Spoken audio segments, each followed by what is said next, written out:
ఒకడంటాడు కొండకి నడిచొస్తానంటాడు, ఒకడంటాడు స్వామి మీ హుండీలో 5 రూపాయలు వేస్తానంటాడు. ఇప్పుడు వీటిని మొక్కులు అంటారు.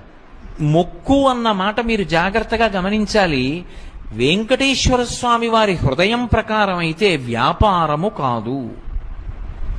అది పాపము వలన దుఃఖం వస్తోందని వాడు తెలుసుకోవాలి.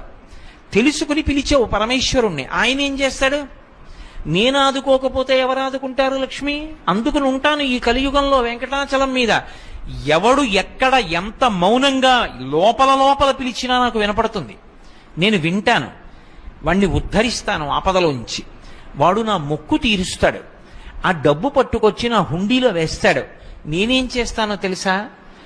పరమధర్మాత్ముడు నన్ను చూడకుండా ఉండలేక, నాన్నగారిని చూడకుండా ఉండలేక వచ్చినటువంటి కొడుకులా, నన్ను చూడకుండా ఉండలేక